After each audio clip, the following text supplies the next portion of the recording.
दोस्तों, जब जब देश पे संकट आता है और दुश्मन देशों का हमला होता है, तब इतिहास की किताबें कलम से नहीं बल्कि बलिदान से लिखी जाती है। दोस्तों, आज की कहानी बिल्कुल छोटी सी है लेकिन दिल को छू लेने वाली है। आज की कहानी माँ भारती के उस वीर सपूत की है जिसे सीनियर ऑफिसर चिल्लाते रहे, कहते रहे पीछे हटो पीछे हटो, लेकिन वो जवान का कहना था जान तो दे दूंगा लेकिन पीछे नहीं उठूंगा। और दोस्तों, ऐसा ही होता है, अपनी जान देता है भारत माता की रक्षा के लिए लेकिन पीछे नहीं हटता है। आइए दोस्तों, उस बलिदानी वीर सपूत की कहानी को जानते हैं थोड़ा विस्तार से। दोस्तों, इस साल 1971 16 दिसंबर की बात है। भारत पाकिस्तान का भयंकर युद्ध। पाकिस्तान अपने भयंकर गोला बारूद लेकर भारत के ऊपर कूद पड़ा था। जम्मू कश्मीर का वो एरिया जिसे हम सकरगढ़ सेक्टर के नाम से जानते हैं, जिसके सामने बस्तर नदी बहती है। हमला एकाएक हुआ था, जैसा कि पाकिस्तानियों की आदत है छुप कर हमला करने का। और जैसे ही भारतीय सेना को ये खबर लगी, भारतीय सेना खाना पीना सोना रहना छोड़कर अपनी माँ भारती की रक्षा के लिए हाथ में बंदूक लेकर और सर पे कफन बांधकर मर मिटने के लिए कूद पड़े लड़ाई में। चारों तरफ फोन की घंटी गनगनाने लगी कि JNK के रास्ते, सकरगढ़ के रास्ते भारत पे हमला हो गया है। पाकिस्तान अपने गलत मंसूबे लेकर, भयंकर सैनिक को लेकर, भयंकर गोला बारूद को लेकर, जो कि अमेरिका ने दिया था, चाइना ने दिया था, और पाकिस्तान मन ही मन खुश हो रहा था इस बार हम भारत को जीत लेंगे, क्योंकि भारत की स्थिति थोड़ा नाजुक थी। भारत अभी अभी आज़ाद हुआ था और कई युद्ध झेल चुका था। भारत की आर्थिक स्थिति मटिया मेट थी और इस बात का फायदा अमेरिका और चाइना उठाना चाहते थे और पाकिस्तान को भयंकर गोला बारूद और पैसे की मदद करके उस्का रहे थे कि भारत को जीत लो। और दोस्तों, इसी उस्कावे में आकर पाकिस्तान ये भूल कर बैठा, लेकिन उसे नहीं पता था कि माँ भारती हमेशा शेरों को पैदा करती है, जो अपनी जान देना तो जानते हैं लेकिन पीछे हटना नहीं जानते। दोस्तों, जब सकरगढ़ सेक्टर के रास्ते पाकिस्तान हमला कर दिया था अपने भयंकर खतरनाक टैंक को लेकर, तभी फोन की घंटी गनगनाती है 17 पूना हॉर्स की, और 17 पूना हॉर्स को कमान सौंपा जाता है पाकिस्तान के बढ़ते कदम को रोक दो, उसके नापाक इरादे को तोड़ दो। दोस्तों, फिर क्या था, 17 पूना हॉर्स के वीर जवान, बहादुर जवान हरकत में आते हैं, बंदूक टैंक गन गोला मिसाइल लेकर कूद पड़ते हैं लड़ाई में। दोस्तों, आमने सामने का युद्ध था, दोनों तरफ भयंकर भयंकर टैंक थे और 17 पूना हॉर्स के पास सेंचुरियन टैंक था जो कि पुराना मॉडल का था, लेकिन उसमें जवान बिल्कुल नया था। 21 साल का नौजवान जिसका नाम था सेकंड लेफ्टिनेंट अरुण क्षेत्रपाल।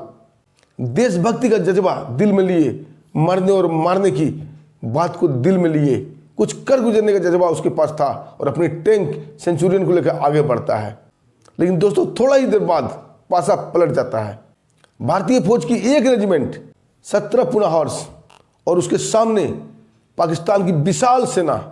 अब 17 पूना हॉर्स के बड़े बड़े ऑफिसर को लगने लगा कि हम ज़्यादा देर नहीं टिक पाएंगे, हमें और सेना की आवश्यकता है, हमें मदद की आवश्यकता है। और टेलीफोन की घंटी गनगनाने लगी और चारों तरफ से मदद की गुहार होने लगी, क्योंकि भारतीय फौज के पास उस टाइम गोला बारूद भी बिल्कुल कम था, बिल्कुल सीमित था। भारतीय सेना मरते जा रहे थे, भारतीय टैंक उड़ते जा रहे थे और पाकिस्तान अपने नापाक इरादे को लेकर नापाक कदम भारत की ओर बढ़ाते जा रहे थे। बिल्कुल जोशो खरोश में थे, उनका हर एक गोला भारतीय टैंक को उड़ा रहा था। तभी सेकंड लेफ्टिनेंट अरुण क्षेत्रपाल, बिल्कुल 21 साल का नौजवान, अपना सेंचुरियन टैंक लेकर उनके सामने आ जाता है और दनादन गोला बरसाने लगता है। तभी रेडियो सेट पर मैसेज आता है, अरुण क्षेत्रपाल वापस आओ, हमें इंतजार करना पड़ेगा तब तक जब तक कि भारतीय सेना दूसरी ओर से हमारी मदद को नहीं आ जाती है। लेकिन अरुण क्षेत्रपाल बिल्कुल चिल्लाते हुए बोलता है, नो सर, मैं पीछे नहीं हट सकता, मैं अपना जान तो दे सकता हूँ लेकिन पीछे नहीं हट सकता। और दोस्तों, ये कहते ही और रेडियो सेट को तोड़ देता है ताकि दोबारा कोई मैसेज उसके पास ना आ सके जो उसका हौसला को, उसकी हिम्मत को तोड़ दे। और वो अपना सारा ध्यान करता है लड़ाई में पाकिस्तानी टैंकों के ऊपर। और दोस्तों, दनादन गोला फायर करता है। अब पासा पलट जाता है, केन उल्टा हो जाता है और पाकिस्तानी टैंक दनादन हवा में उड़ते जाते हैं। दोस्तों, ये देखकर सेकंड लेफ्टिनेंट अरुण क्षेत्रपाल का हौसला बुलंद हो जाता है, उसके साथी का हौसला बुलंद हो जाते हैं और गोले के साथ साथ हैंड ग्रेनेड भी फेंकने लगा था। अब पाकिस्तानी फौज के बिल्कुल पांव उखड़ गए थे, पाकिस्तानी फौज भागना शुरू कर दी थी। उसके कई टैंक नष्ट नाबूद हो चुके थे, मटिया मेट हो चुके थे। तभी दोस्तों एक सामने के टैंक से एक भयंकर गोला आके लगता है और अरुण क्षेत्रपाल के सेंचुरियन टैंक पे आग लग जाती है। चारों तरफ आग का बवंडर था, लेकिन अरुण क्षेत्रपाल हिम्मत नहीं हारता है। उस आग के बवंडर में फंसने के बाद भी वो दुश्मनों पर गोले बरसाए जा रहा था। सामने दुश्मन उसकी बहादुरी देख के दंग थे और आखिरकार वो भारत का वीर पुत्र भारत माता के लिए शहीद हो जाता है। तब तक भारतीय सेना का दूसरी टुकड़ी भी आ जाती है मदद को और पाकिस्तान के पांव तो पहले उखड़ चुके थे। और दोस्तों वो तबाही मचता है कि दौड़ा दौड़ा कर पाकिस्तानी सेना को मारा जाता है। उसे सारे टैंक नष्ट नाबूद कर दिए गए थे और भारत की जीत होती है और सेकेंड लेफ्टिनेंट अरुण क्षेत्रपाल को भारत की तरफ से परमवीर चक्र का तगमा मिलता है। और ये बात तो छोड़िए, पाकिस्तान ने भी 17 पुना हॉर्स को फखरे हिंद का खिताब दिया था। दोस्तों सोचिए, एक दुश्मन देश पाकिस्तान सेकेंड लेफ्टिनेंट की बहादुरी देखकर उन्हें भी फखरे हिंद का खिताब दिया। इतने बहादुर नौजवान थे सेकेंड लेफ्टिनेंट अरुण क्षेत्रपाल। भारतीय सेना आज भी और हमारा पूरा देश भारत आज भी 16 दिसंबर को विजय दिवस के रूप में उन्हें हमेशा याद करता है। दोस्तों ये बात बताते हुए एक मज़ेदार बात हमें आज भी याद आती है। सन आ गया था 2021 का और सेकेंड लेफ्टिनेंट अरुण क्षेत्रपाल के पिता का नाम था ब्रिगेडियर मदन लाल क्षेत्रपाल और 2021 में वो 81 वर्ष के हो चुके थे। बड़ी ही वृद्ध स्थिति हो गई थी, लेकिन उनके दिल में इच्छा थी एक बार वो अपनी मातृभूमि जहाँ उन्होंने जन्म लिया है वो देखे। वो अपना गांव जाना चाहते थे, लेकिन दोस्तों अफसोस भारत और पाकिस्तान बंटवारे में उनका जो गांव था वो पाकिस्तान में चला गया था। वो अपनी सरकार से, अपने भारत की सरकार से अपनी इच्छा जाहिर करते हैं।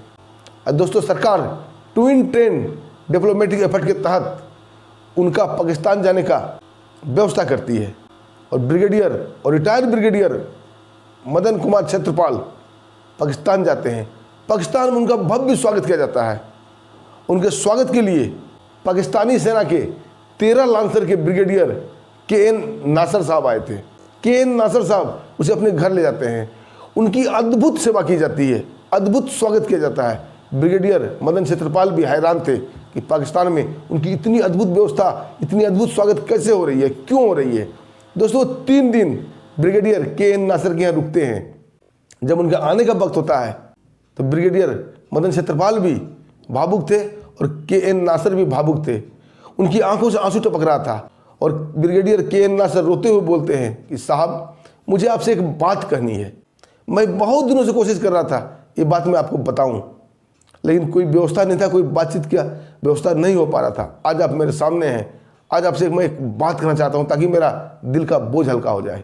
16 दिसंबर 1971 में जब भारत और पाकिस्तान का लड़ाई हुआ था और आपका बहादुर बेटा अरुण क्षेत्रपाल टैंक लेकर बहादुर दिखा रहा था, उस समय मैं भी उसके सामने था। हम दोनों अपने अपने देश के लिए आमने सामने लड़ रहे थे। गजब अदम्य साहस का परिचय दिया था आपके बेटे अरुण क्षेत्रपाल ने। हमारे पाकिस्तान के कई टैंक तबाह कर दिए थे, सैकड़ों सैनिकों को मार गिराए थे। आखिरकार हमने भी गोला दागा और वो गोला सटीक बैठा और अरुण क्षेत्रपाल का जान जाने का कारण बना। अरुण क्षेत्रपाल का जान लेने वाला वो सिपाही मैं था, लेकिन मुझे काफ़ी दुख है, इतने बहादुर, इतने छोटे नौजवान को मैंने मार गिराया। लेकिन मैं भी मजबूर था, मैं पाकिस्तान की तरफ से लड़ रहा था और अरुण क्षेत्रपाल भारत की तरफ से लड़ रहा था। और हम दोनों फौजियों का फर्ज था कि अपने अपने देश के लिए बहादुरी से लड़े। जब युद्ध विराम हो गया था तो हम पाकिस्तानी सैनिक के 100 लेने पहुंचे थे। वहाँ हमने देखा कि भारत के जवान उस सेंचुरियन टैंक के हिस्से पुर्जे इकट्ठा कर रहे थे। मुझे बड़ी हैरानी हुई, आखिर ऐसा क्यों कर रहे हैं, आखिर कौन वो नौजवान, कौन वीर था जिसके सारे पुर्जे को इकट्ठा किया जा रहा है। तब पता चला सेकेंड लेफ्टिनेंट 21 साल उम्र अरुण क्षेत्रपाल नामक वीर बहादुर का ये टैंक था, जिसे पाकिस्तान की तरफ से शेर हिंद और फखरे हिंद का खिताब दिया गया। आज मैंने ये बात बताकर अपने दिल का बोझ हल्का कर लिया। दोस्तों ये सुनकर ब्रिगेडियर मदन क्षेत्रपाल KN नासर को गले लगा लेते हैं। दोस्तों ये 2 सैनिक का मिलन था, 2 आत्मा का मिलन था जो एक दूसरे की भावना को समझता है, क्योंकि सैनिकों के बीच कोई दुश्मन नहीं होती है। एक सैनिक दूसरे सैनिक को जानता तक नहीं है, फिर भी एक दूसरे के ऊपर गोलियां चलाता है अपने देश के लिए, अपनी मातृभूमि की रक्षा के लिए। और सेकेंड लेफ्टिनेंट अरुण क्षेत्रपाल की याद में भारत के विभिन्न हिस्सों में कई यादगार बने हुए हैं। दोस्तों आपको क्या कहना है सेकेंड लेफ्टिनेंट अरुण क्षेत्रपाल के बारे में, उनके बहादुरी के बारे में? अगर आपको ये कहानी अच्छी लगी, उनकी बहादुरी आपको याद होगा, तो एक लाइक जरूर कीजिएगा वीडियो को और कमेंट में जय हिंद जरूर लिखिएगा। दोस्तों हमें आगे दीजिए, फिर मिलते हैं एक शानदार ऐसी सच्ची कहानी के साथ। तब तक नमस्कार, जय हिंद, जय भारत।